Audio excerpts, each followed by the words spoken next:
Assalamualaikum warahmatullahi wabarakatuh. Bismillahirrahmanirrahim. Pertama-tama, sebelumnya saya mengucapkan terima kasih kepada teman-teman yang sudah mau hadir dalam penyuluhan gizi pada hari ini.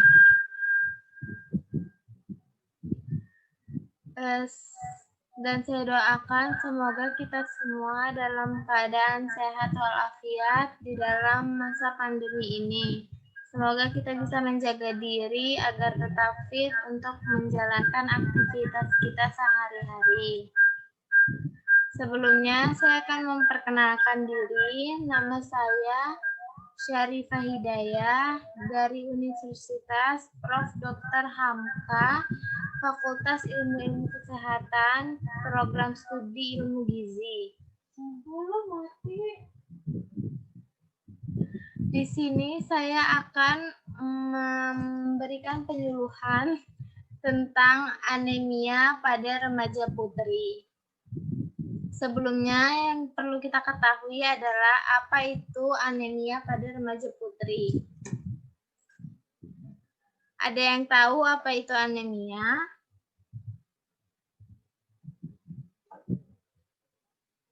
Nah, anemia adalah suatu kondisi tubuh di mana kadar hemoglobin dalam darah lebih rendah dari normal.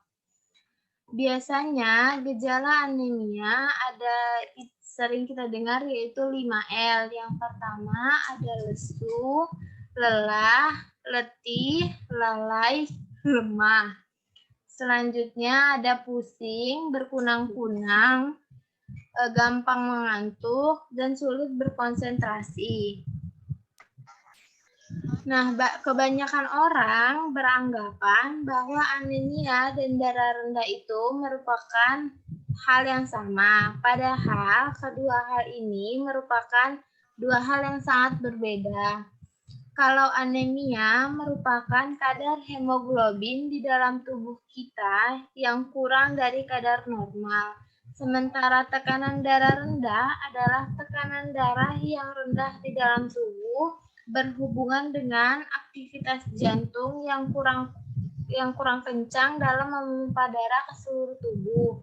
Selanjutnya, perbedaan lainnya, anemia itu diketahui melalui pengambilan darah dan dicek di laboratorium apakah Hb-nya sudah cukup atau belum. Sementara darah rendah dicek melalui alat yang dipasang di lengan atau yang biasa kita sering dengar yaitu tensi. Nah, berapa kadar normal hemoglobin dalam darah? Kadar normal hemoglobin dalam darah yaitu 12 gram per desiliter dan dikatakan anemia apabila jika Hb dalam darahnya kurang dari 12 desiliter. Nah, apa yang terjadi pada tubuh kita bila mengalami anemia? Nah, yang pertama, saat kita mengalami anemia, sel-sel di dalam tubuh kita akan kekurangan oksigen. Kenapa? Karena di dalam sel darah merah, hemoglobinlah yang berfungsi mengikat dan mengangkut oksigen dan menyebarkannya ke seluruh tubuh. Nah, saat hemoglobin ini kurang, maka sel darah merah tidak cukup dalam membawa hemoglobin sehingga oksigen tidak tersalurkan ke tubuh secara sempurna.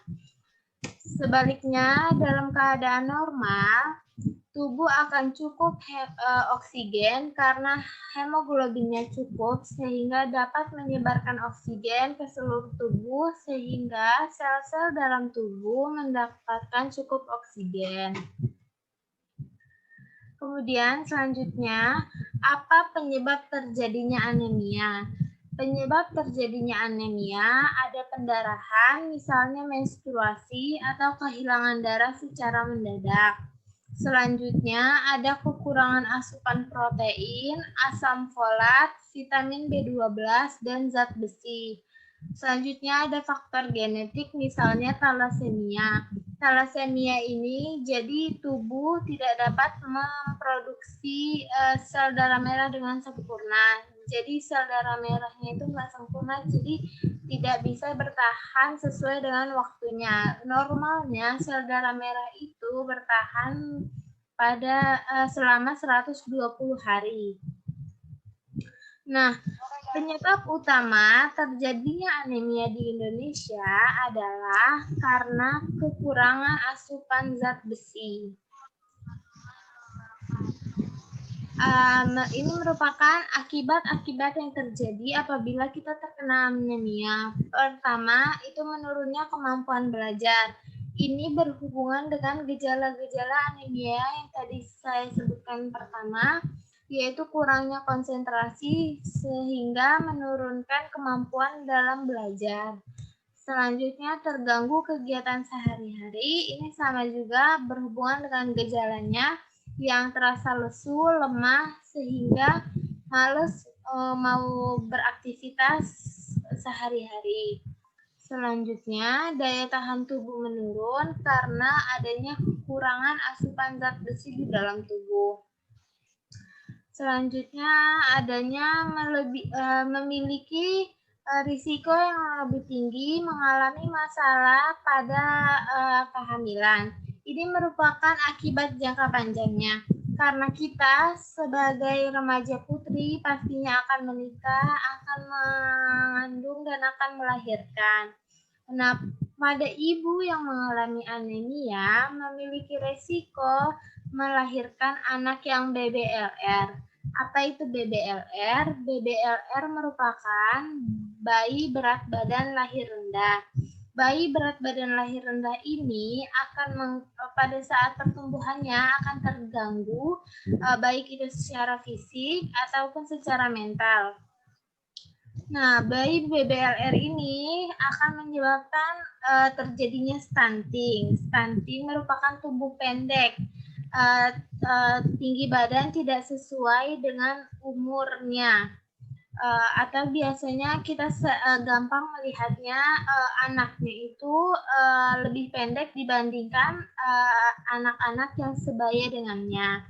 Selain itu, stunting juga diiringi dengan perkembangan otak yang lambat sehingga otaknya tidak dapat bekerja dengan baik.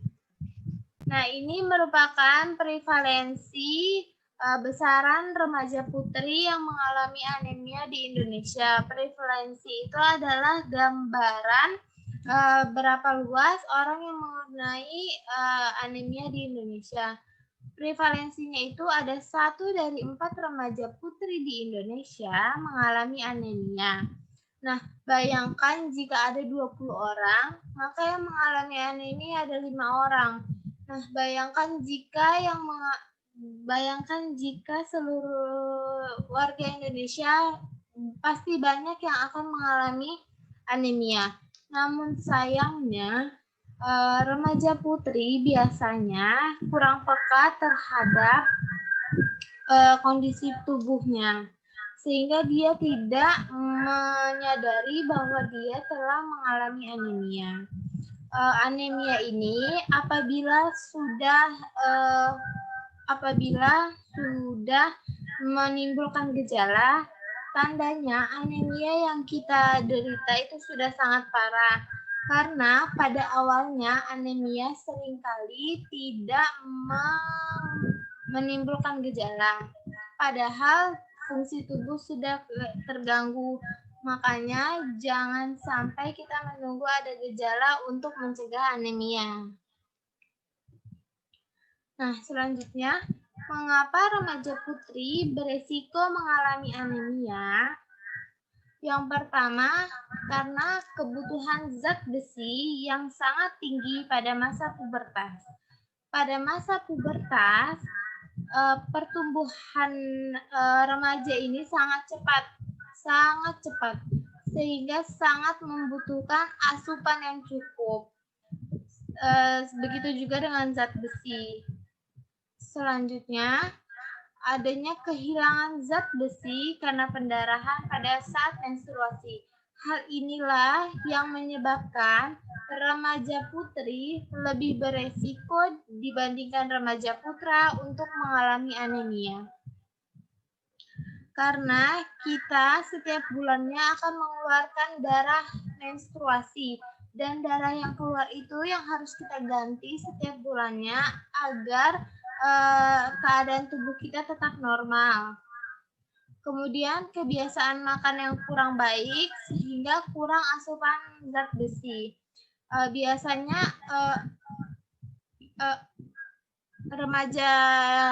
remaja putri suka memilih-milih makan, nggak mau makan sayur, males-males makan, atau dia sedang melakukan diet sehingga asupannya berkurang, sehingga asupan gizi pun berkurang. Bagaimana mencegah anemia pada remaja putri? Yaitu caranya hanya penuhi kebutuhan harian zat besi dengan cara mengkonsumsi daging sapi, hati, ikan, sayur-sayuran hijau, nasi putih, kacang-kacangan, ditambah dengan minum tablet tambah darah sesuai anjuran, yaitu seminggu sekali. Nah, setelah kita mengkonsumsi keduanya ini, jangan lupa juga untuk makanlah buah-buahan yang mengandung vitamin C untuk membantu penyerapan zat besi. Karena vitamin C di dalam tubuh akan membantu penyerapan zat besi diserap secara optimal.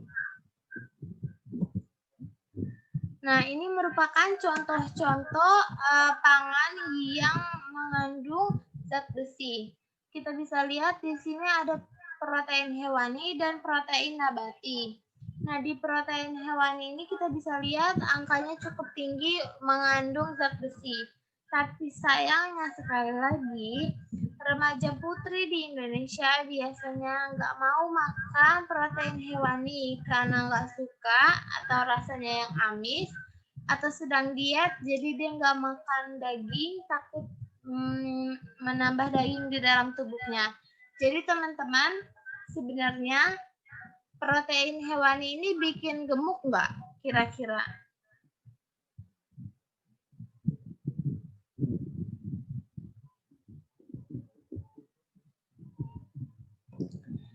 Jawabannya enggak ya.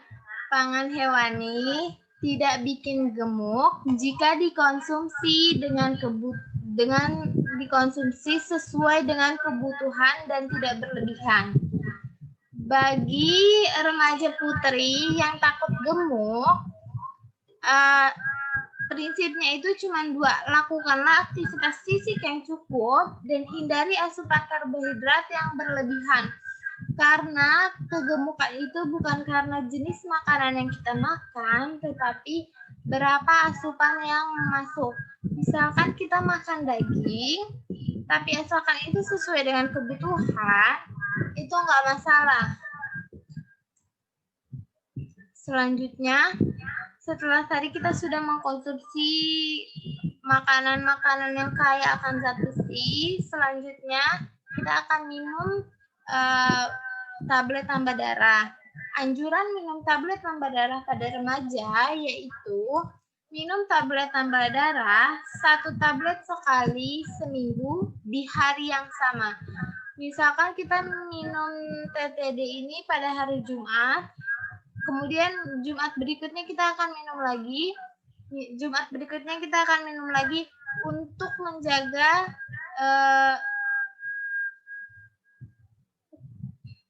batasan sesuai rata-rata. Kemudian diminum setelah makan. Kemudian diminum dengan air jeruk atau air putih. Seperti yang saya bilang, vitamin C dapat membantu penyerapan zat besi, sehingga cocok TTD diminum dengan air jeruk. Atau kalau tidak dengan air jeruk, bisa dengan air putih. Dan jangan minum TTD dengan bersamaan dengan teh, kopi, atau susu.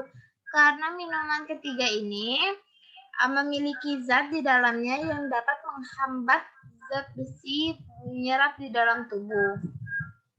Kemudian, setelah minum TTD, makan buah sumber vitamin C seperti pepaya, stroberi, jeruk, mangga, dan jambu. Nah, kebanyakan remaja putri mengeluh kalau minum TTD dia akan merasa mual.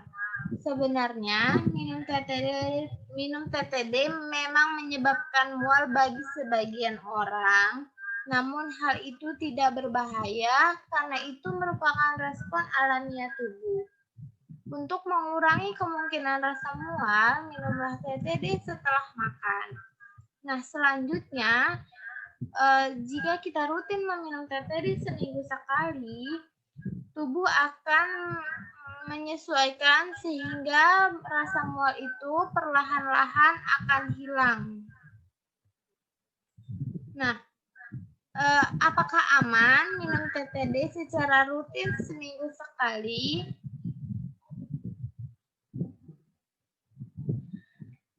Jawabannya aman ya, karena tubuh kita mempunyai sistem pengaturan zat besi yang otomatis.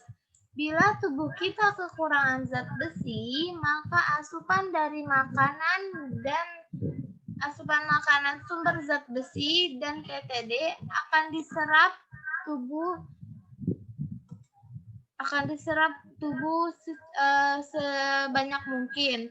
Tetapi bila tubuh cukup zat besi, maka asupan makan yang kaya zat besi dan TTD di dalam tubuh akan diserap secara sedikit.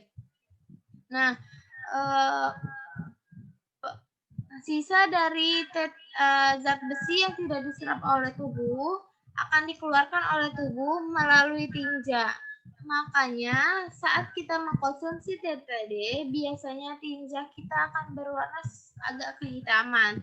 Tetapi sekali lagi, ini tidak akan membahayakan bagi kesehatan ya. Nah, jadi ayo kita bersama-sama mencegah anemia, karena anemia akan menyebabkan penurunan prestasi dan kita terganggunya aktivitas kita. Anemia disebabkan karena kurangnya zat besi. Dan remaja putri memiliki risiko tinggi untuk terkena anemia. Karena itu, ayo kita jadi remaja putri yang sehat, cantik, dan cerdas tanpa anemia dengan cara mengkonsumsi makanan yang kaya akan sumber zat besi dan minum tablet tambah darah. Oke teman-teman, sekian dari penyuluhan saya. Saya akan memberikan post-test yang sesuai dengan penyuluhan yang telah saya berikan. Silakan diisi di link yang telah saya berikan. Waktu pengisiannya 5 menit ya. Oke teman-teman, linknya sudah saya bagikan. Silahkan diisi. Waktu pengisiannya 5 menit ya.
Udah semua teman-teman?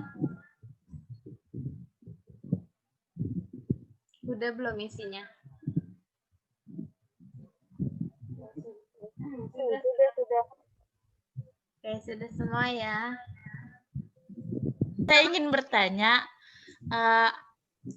sekarang kan banyak banget orang yang diet buat menjaga tubuhnya agar menjadi supaya bagus.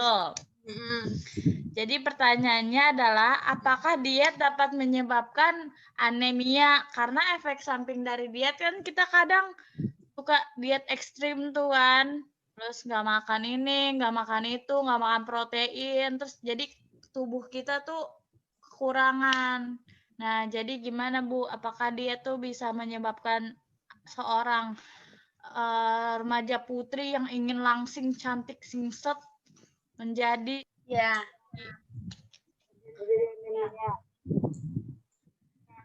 Jadi kan pertanyaannya apakah diet bisa menyebabkan anemia kan? betul Bu. Nah, sebenarnya diet yang baik itu tidak akan menyebabkan apapun asalkan dilakukannya dengan benar. Prinsip diet itu hanya cukup melakukan aktivitas fisik yang cukup dan membatasi asupan kalori sesuai dengan kebutuhan.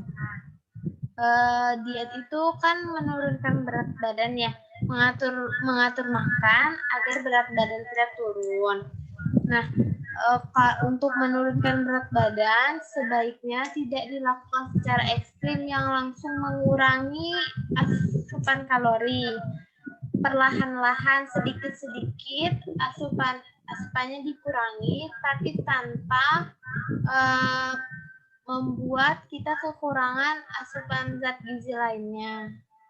Jadi itu harus diet itu sebaiknya konsultasi lagi ke ahli gizi yang lebih ahli. Baik. Fahim. Tum. Gimana? Ya, saya mengerti, Bu. Terima kasih. Terima kasih. Ada lagi yang mau bertanya? Ya, saya mau bertanya. Ya, silahkan. Ya, perkenalkan, nama saya Nurul Rahmi. Saya mau bertanya nih, apa kandungan yang terdapat dalam kopi, teh, dan susu sehingga tidak boleh diminum berbarengan dengan teh TTD? Oke, baik. Kandungan yang ada di minuman ketiganya itu ya. Iya, yang pertama kalau teh itu mengandung tanin. Tanin ini dapat mengikat zat besi di dalam tubuh sehingga zat besi tidak bisa diserap oleh tubuh. Kemudian kopi. Kalau kopi di dalamnya memiliki zat polifenol yang dapat menghambat penyerapan zat besi di dalam tubuh. Selanjutnya ada susu. Kalau susu ini karena kalsiumnya yang terlalu tinggi, kalsium yang tinggi ini juga akan menghambat penyerapan zat besi di dalam tubuh. Gitu, Kanurul. Baik. Sudah? Ada lagi yang mau nanya?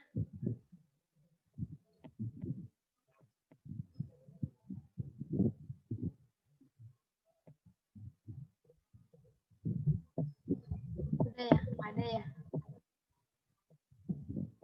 Ya udah saya akhiri. Lagi saya mengucapkan terima kasih banyak atas partisipasinya dalam penyuluhan gizi yang saya sampaikan ini.